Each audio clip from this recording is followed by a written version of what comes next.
to be able to introduce Mr. Nick Tuttle, who will be our speaker today. Nick is the regional operational manager over Central Texas with AGCM, professional construction management firm. Nick's been with the firm for about 6 years, 7 years, since 2014. Nick is a certified construction manager, holds multiple degrees, 2 associate degrees in aircraft, airframe, and power plant from St. Philip's, bachelor's degree from A&M Kingsville, and a master's degree from Texas State University, San Marcos in construction management. So Nick, I know everybody is anxious to hear what you guys did at the Clemens High School. So I'll turn it over to you. Awesome, I appreciate it, Steve. So just to kind of paint the picture, I'm going to go ahead and go to the next slide. And by the way, Sammy, it's awesome to see you guys are celebrating your 100th year anniversary. That's quite an accomplishment to see a program as lasting as long as that. So hats off to you guys. Awesome work. So just want to paint the picture just a little bit about what this project was and is and what went into it. So the presentation I'm calling complex phasing on an addition and renovation project to give you kind of an idea of the way that the project started. In 2014, they started thinking about how do we upgrade our oldest high school to current design standards and try to follow suit with what some of the competing new schools are doing at their campuses. And if you can imagine, it's a 50-year-old campus. There's a lot of renovations, additions that have gone on over the last 50 years of operation. And over that time period, they never really took the whole campus into consideration. A lot of times it was let's add a small addition over here, let's add a little bit over there, and there was never really a funding source to be able to take the whole campus and review all of the functions independently of each other, so, or as a cohesive unit, I guess you'd say. And so a lot of the documentation was really spotty. I mean, there was very little that was out there that really said that, where all the utilities were running and where everything was located. So there's a lot of discovery on this project. That being said, it was a very complex project to start with. There was a lot of people that were like, man, I don't want that job. You go ahead and take it, Nick. I don't want any part of it. So, so that being said, let's go ahead and go to the first slide here. When we started this program, the bond went out in November of 2016. The total bond value was $137 million. That included multiple schools. It included a new school, Rose Garden Elementary School. It included some upgrades to technology around the entire district. This project, which was the primary one of the whole bond package. And then it also included some buses and some various things that they had to do for their overall operation. So go ahead and go to the next slide. The project itself was a $72 million budget. In the grand scheme of things, we spent more than 72 million. It wasn't because we were over budget. It was because of all the different other things that were going on. So we did technology upgrades as part of this allocation. We also had several funding sources that came from their general operating fund or their fund balance. So the total at the end of the day is actually closer to about 75 million. I will tell you that AGCM had actively about 4 different members that were managing their entire bond program of 137 million, which included, I think a few of them are on here, but Madi Zapata, she was in charge of the elementary school, as well as several different projects on this campus. We also had Eli Washington and Austin Anderson and they were a lot more integrated into the campus on the day-to-day function. The project schedule, we actually started in February of 2016. When you're looking at that, you're probably going, well, you didn't have an approved bond until November of 2016. The reason why is because we started all of the discovery early. We did facility assessments starting in February of 16, and we actually started design early as well. So we were able to get started on the design in about April. And it ran all the way until about February of 2017 when we put the documents out to bid.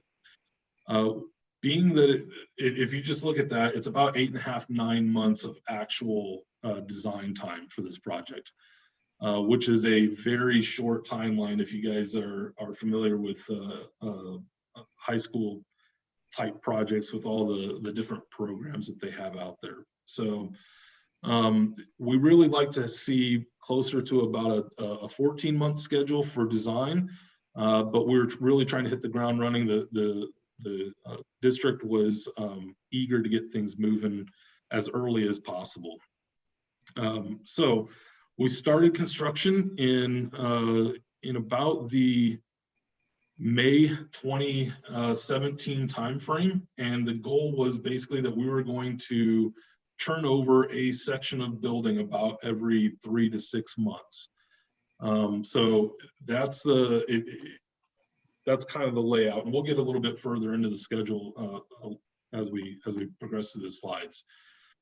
This was an active campus. They started at about 1,200 students, when the building was originally built in the 60s and 70s.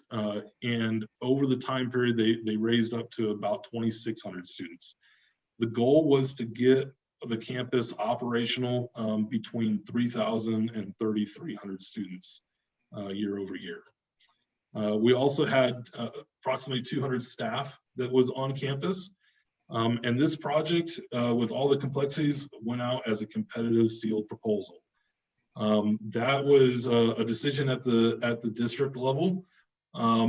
Although there was a lot of understanding that it would probably be better to put this out as a CM at risk just because of the complexities. There's a total of 14 different phases, and a lot of these phases were broken out just because of the way that you have to move people around the campus, knowing that you've got all the different students, you've got all these different education programs and curriculum, and so it was decided that that was the only way that we could maintain 2,600 students on the campus while we were doing construction. All right, we can go to the next slide. So this is the way that the packages were sent out. We had, I guess, a total of 7 different packages that were released. The primary packages were a combination of Marmon Mock as the design team, and Bart Lecoq being the general contractor.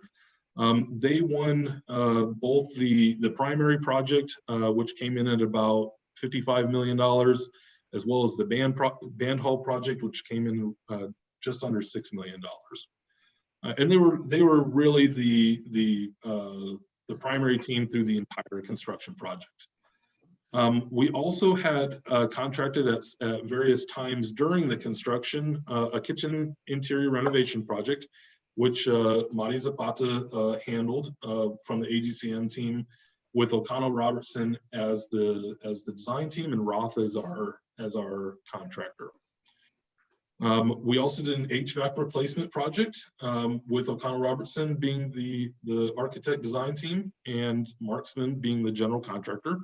That one was really done in closer to the end of the project, around the 2020 timeframe, which was a little bit unique because we could get started really early, right after the pandemic kind of kicked off, and we were able to pretty much run in there without having a whole lot of complications or anything like that. We did have 2 separate technology projects that were also intermixed with this. Madi again did the technology phase 3. She had Combs as the designer and Walker Engineering as our general contractor. And then we did a phase 4, which O'Connell Robertson was our design team, and Waterman was our general. And we also had a small little safety netting project.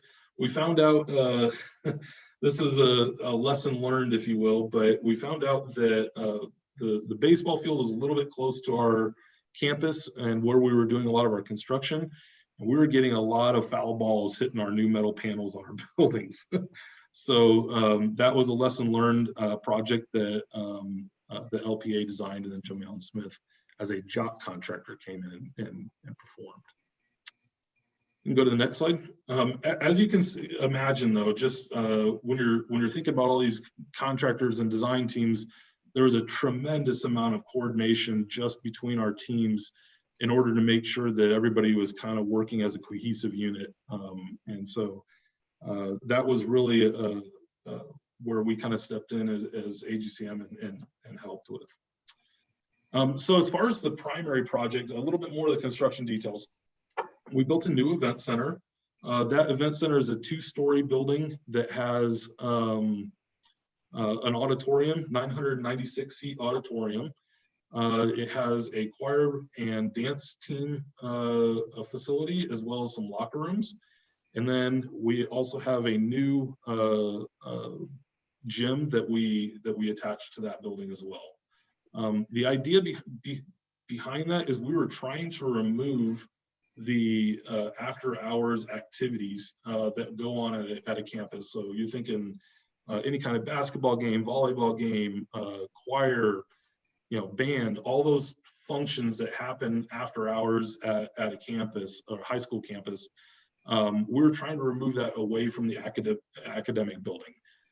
When the building was originally built, the auditorium and the gymnasium were right in the center of the building, and so they never really could shut down or lock down that whole building until 10 o'clock at night or 11 o'clock at night when all those events were finished. So part of the safety security kind of aspect, that was one of the big pushes to move that event center and detach it from the main academic building and build that new structure. I'll show you what that campus looks like here in a minute. The new career and technology building, CTE, was a combination of multiple courses, but it has the welding shop, the wood shop. It has a small animal management lab in there where they do kind of your pre-ag, if you will. There was a floral shop, and then there was some STEM classes, so science, technology, engineering, and mathematics classes that were in that building. That building is about 20,000 square feet ballpark.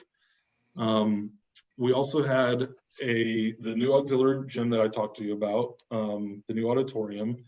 We did a complete addition to the front of the building, which included around 30 classrooms, which also encompass part of the ROTC program and has a firing range in it, basically a pellet gun firing range inside the ROTC building. And then the last piece was the band hall addition and renovation. The band hall was originally built in the 80s, and it was just one of those things that had to be updated and brought up to new standards. They had a lot of ADA issues in that building that all got resolved as part of that addition and renovation project. We'll go to the next slide. So this is the campus, and I know it's a little bit weird the way that all the color coding is. I'll explain that. So if you were to look kind of on the right-hand side of the buildings there, that whole blue section that's kind of lower left-hand, or I'm sorry, right-hand corner, that's where the new gymnasium is with the auditorium. The other part, the blue right in the center of the campus, that was the original gymnasium and auditorium. And you can see if that it was in the core of the building, and so we had to pull that portion out and relocate it.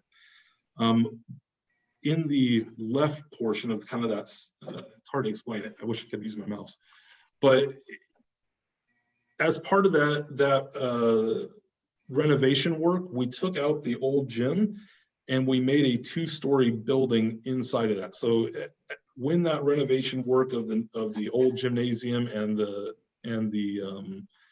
old auditorium came out, we effectively split the campus in half.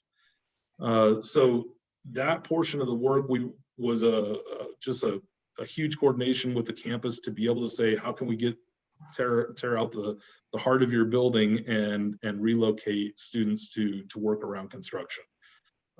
In order to do that, we did push students out to the perimeters of the campus,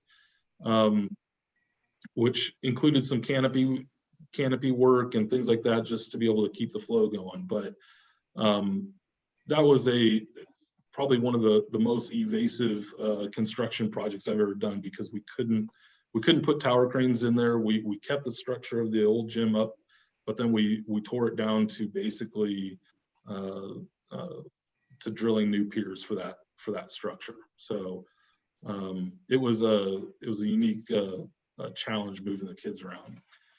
The other thing that happens when you're doing this phasing is we had to get really integrated into the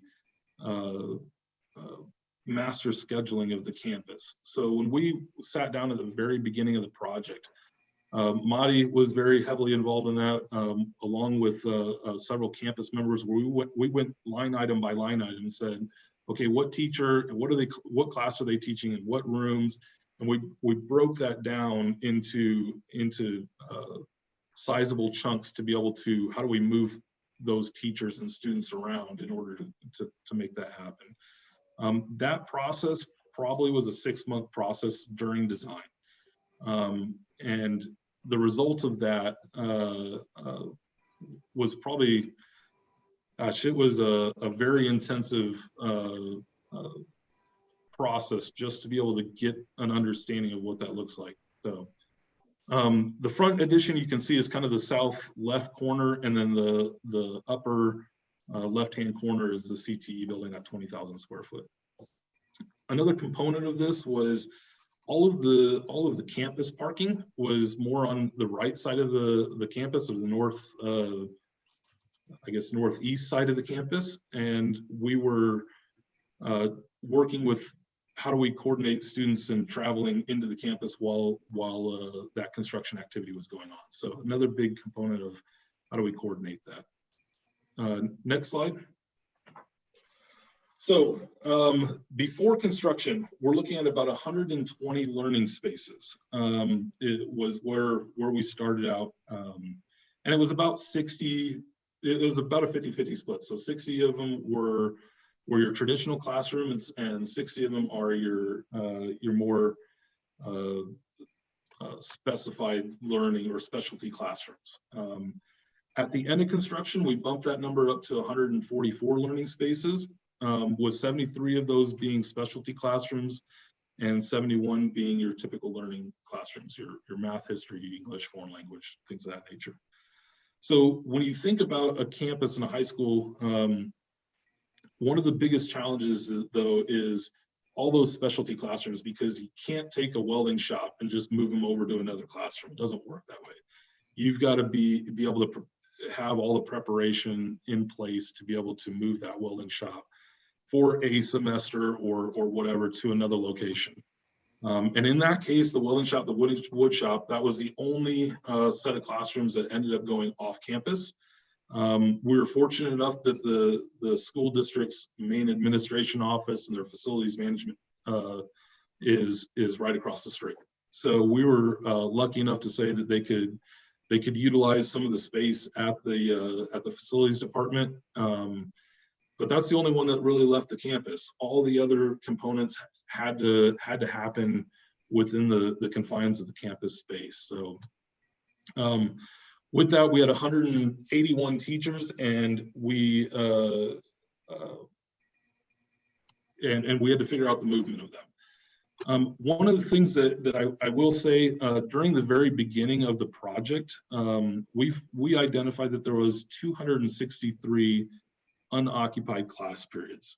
You can imagine there's 8 different periods per day, and that number looks pretty big. What it comes down to is that there was about 63 to 64 of the class periods being utilized. And on the surface, it looks like, well, gosh, there's so much capacity at that campus, but the reality is that the campus was built with that original mindset of kind of the elementary school, that a teacher owns a classroom. And so because we had so many unoccupied periods, we started asking those questions to the campus, like, well, where do these teachers go during their conference period and during their lunch period? And the reality was there wasn't any place. So they did own a classroom. And so one of the biggest things that we decided to do is to change the kind of the mentality of how that functioned at the campus level. And we said, we want to try to transition you to a more collegiate model. And so as part of doing that, we decided that we needed to have some more teacher workspaces. We built a teacher bullpen area that was really focused on how do we get the teachers out of those classrooms. Let's start bringing in some additional, basically to try to get our occupancy rates a little bit higher. So we didn't, as part of that decision, we only added 24 learning spaces, something like that, in order to be able to bridge the gap between effectively 700 students to get them to that 10-year mark before they would have to do any more additions and expansions. So in doing that, it's amazing now that we've got all of those spaces for the staff to be able to get out of their classrooms, go into a different workspace, and the whole campus works and functions a lot better. I think that right now we're sitting closer to about 77 to 78% occupancy now on the class period. So we did bump that up a little bit, knowing that they're never probably going to get over about 88%, just because of those specialty classrooms. So let's go ahead and move to that next slide. And so this shows kind of, and I know that on the left-hand side, it's very small, but that's all the documented moves that we had to do in order to be able to make this transition between construction happen. So there was 186 documented moves. We ended up removing 13 portables from the campus. We, of course, redid all of the utilities throughout the campus. When we first started, one of the first things that we found is that old 50-year-old campus had all galvanized pipe throughout the whole campus. So that all the water pipe got replaced with copper. And like I said, probably on multiple occasions already, we just had a lot of transition and moving throughout that campus, and that was almost a full-time job for somebody just coordinating the moves and throughout the process. Let's go to the next slide. So this is kind of when we were looking at phasing during design, what we ended up with was about 7 pages of phasing, and showing the 7 phases or 7 pages of phasing on a presentation. Just, I mean, you guys would probably all be glassed over right now, but this was kind of the result of it. We were turning over a building basically every quarter, starting in the 3rd quarter of summer. That's when we handed over some of the administration areas, some of the CTE areas.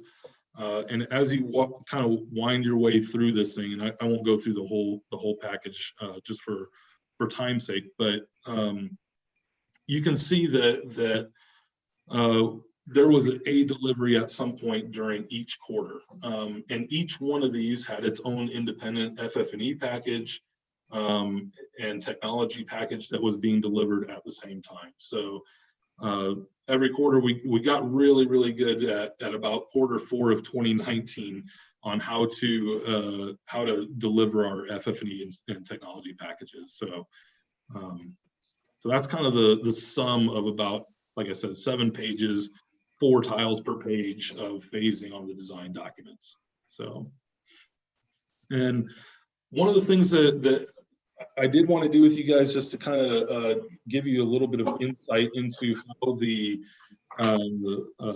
some of the major lessons learned. I did want to go ahead and go to the next slide. But I want to go through some of the lessons learned on some of these on this project. So the number one lesson learned, I don't know who you guys use as far as your project management software.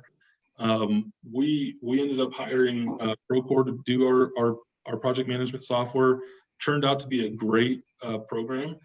I will say that it's designed a little bit more on the GC side than the owner side, but it was the right choice for this particular project. Communication throughout the project through this software package was fantastic. I think that we've all used probably 3 or 4 different ones over the years, but this one was a great tool for us. We did suffer a little bit in the financial side of it, but like I said, it's mostly because it was from the GC side instead of the owner side of the house. Next slide. Design schedule. I spoke about this a little bit earlier on. We had about 8.5 months of design schedule. It was very, very tight, especially for the complexity of the project and how the move coordination had to be integrated into the design of the project. Hindsight 2020, I would have liked to have pushed this one to about 12 months, just to allow for some of that coordination to occur. In retrospect, one of the things that we did is because we were pushing the design schedule, we did make our contingency a little bit more robust.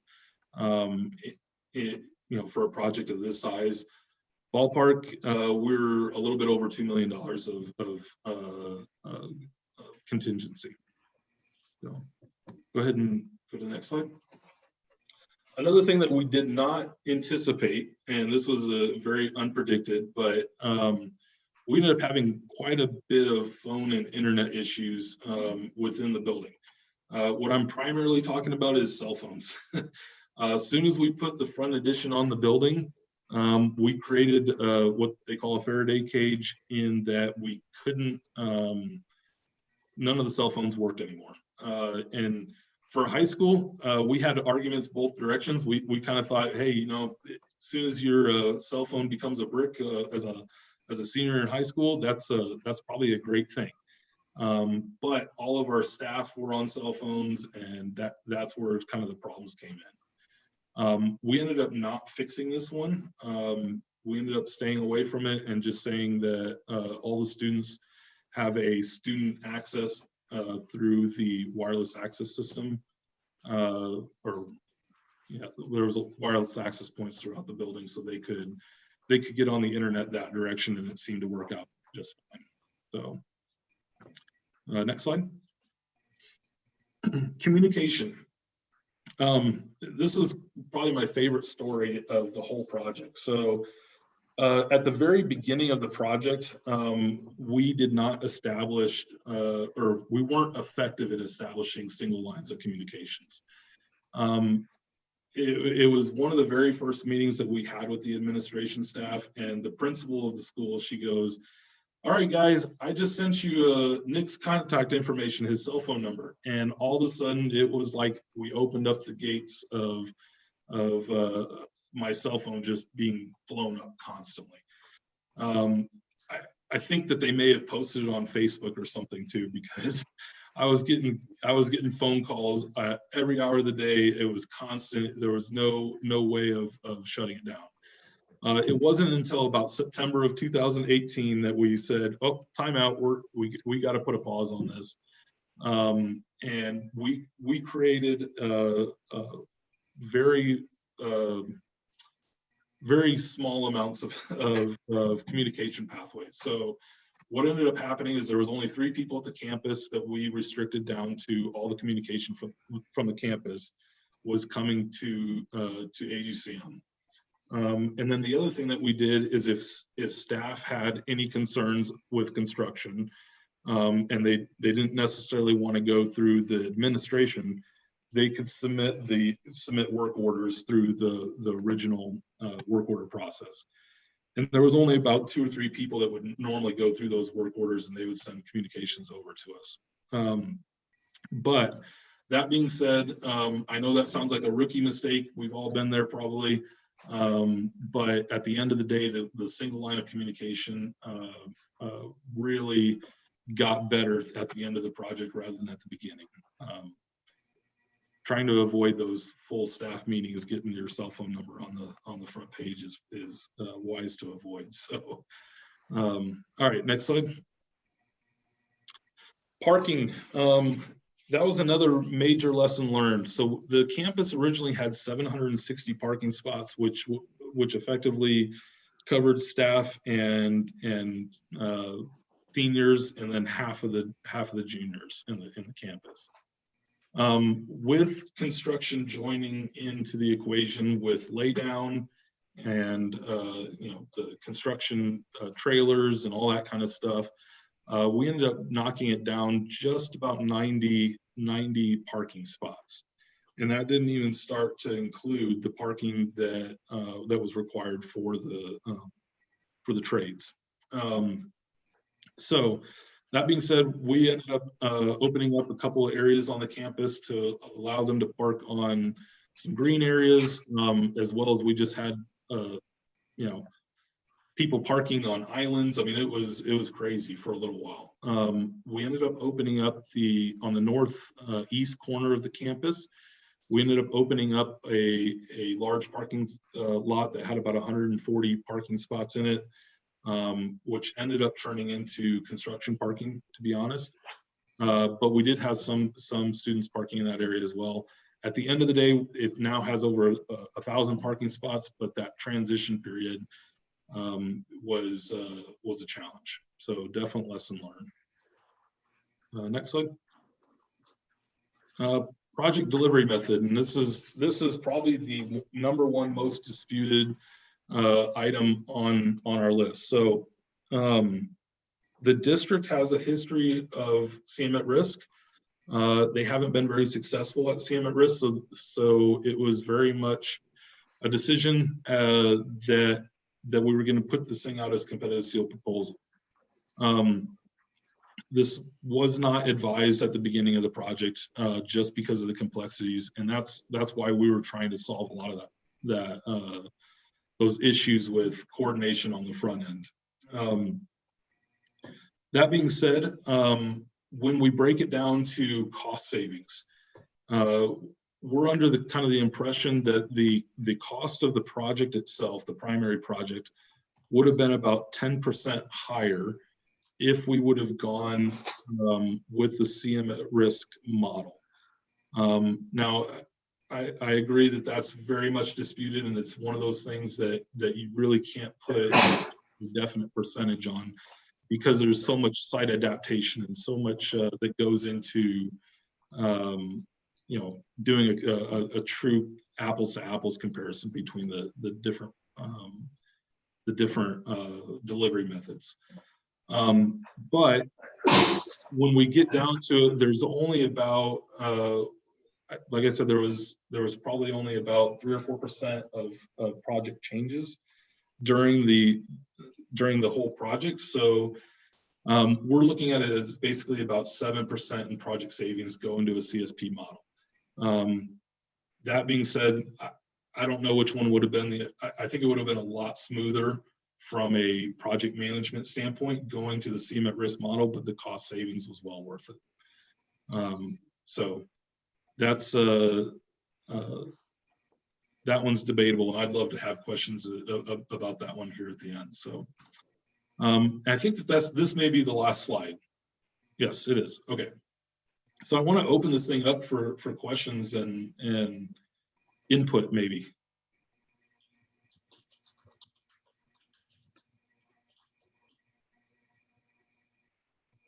So quiet. Nick, there might be some questions coming in on chat, but if anybody has a question, go ahead and go on mic. And I think we could just do it verbally. That might be easiest. Nick, this is Joe Kessler from GTSA SAME. Hey, Joe. And from the teacher aspect, when you changed from the teacher owning the classroom to the collegiate style, did the teachers resist, and were they more productive afterwards, if you have that answer? Um, yes, they resisted is the short answer. There was definitely some resistance. It's kind of a weird deal though, because there are teachers that are on the campuses already that float. I mean, coaches are a perfect example of that, right? Coaches typically don't own a space except for out in the field house, right? So those type of teachers are already accustomed to it. It wasn't a big deal. After we put in the bullpen, it was pretty typical that we'd see about 10 teachers in there during each passing period, or during each period that they're in conference. The reality is that they own their own classroom prior to this, and they didn't utilize the teacher workrooms where they do all the printing and copying. There was no place to sit in those areas. So I don't have a great answer for you as far as productivity, but they definitely have a new place that they can sit and do work, and they've got a location to lock in their laptops and work. So hope that there was resistance along the way, and there was some classrooms that we physically couldn't do it with. Like we talked about those specialty classrooms. We're really targeting your English, your math, your foreign languages, history. Those are the ones where we gain the largest amount of benefit. So I did see one question come in from the chat.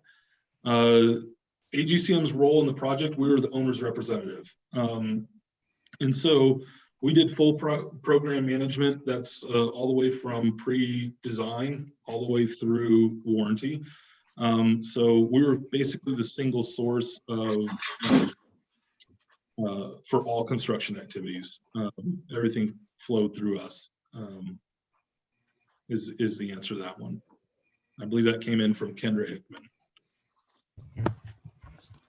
Yeah, Nick, is there, now that you've finished, now that the project is finished, is there any part of the project that you think would have been better if it was designed differently?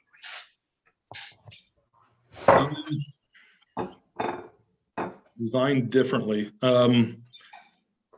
You know, to be honest, I was really pleased with the design that Marmon put out, or Marmon Mock put out. The only things that I think that could have been improved, there was some art rooms that were a little bit on the small side. But other than that, I think that the campus really turned out to be very well put together. You know, if you were to do a comparison from school to school, you know, I've worked on two other high schools, and the only other one that I say would consider to be more functional would be probably Steele High School. But that's simply just because the way that the building was, I mean, that building is only 15 years old versus a 50-year-old building. We're really we really confined to the campus and the way that it was originally designed. So. Hi, Nick, this is Mike Monreal. Just a question from a procurement and program management perspective. Were you the procurement agent or the contracting agent for the A&E and the CM, or was that through the school or through the school district from a procurement perspective? So on this particular district, we were very involved in that process. I will tell you that they selected the architect on this one, but we did all the negotiations of the contract itself. Same thing with the selection and of the general contractor. We're very involved with that process with that particular district and the purchasing department. Ultimately, we have it's kind of a three-pronged deal. We've got AGCM putting together and doing all the evaluation of the different packages. The purchasing department is involved in, of course, writing up the contract with their legal department. So that's did Nick, go ahead. I was just going to last part of mine. Did the school district change their opinion on their preferred project delivery method afterwards? Yes.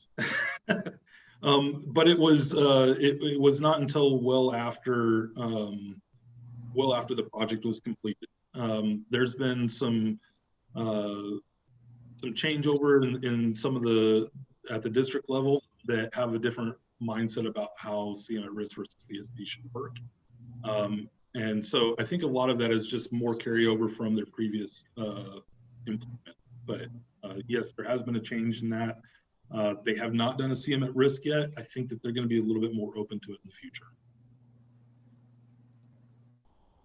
So Nick, Patrice Melanson, so it looked like you probably had 4 or maybe 5 effectively separate contractors working in the same space, maybe at the same time. Did you have a lot of trouble with overlap? And, one of them saying that, the other guy, I don't know, sent drainage my way or things like that. Did you have that kind of issue? And if so, how did you all deal with that?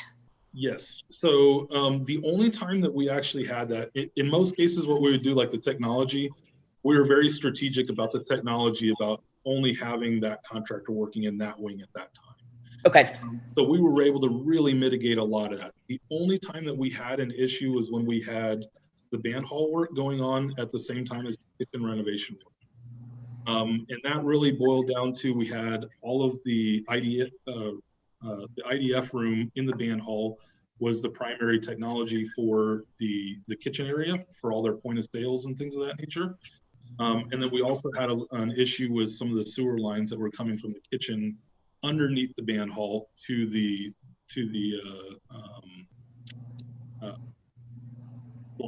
septic system, to the wastewater system.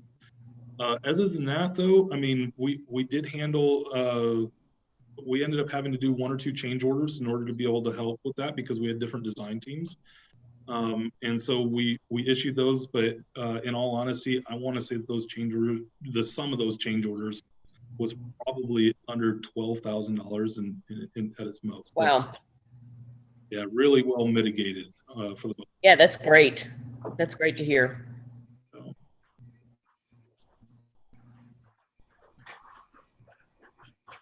Any other questions? Thank you, Patricia. That was a great question.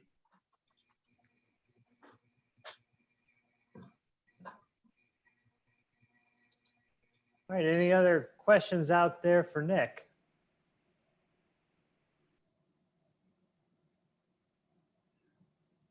Okay, well, Nick, thank you so much for this great presentation. Just an amazing project. Really appreciate it.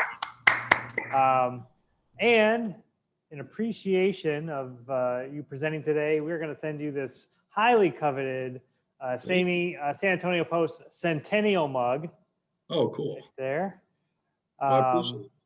If you can send your mailing address to our email address, and I did put it in the chat, it's SATX@gmail.com. We'll get you this mug.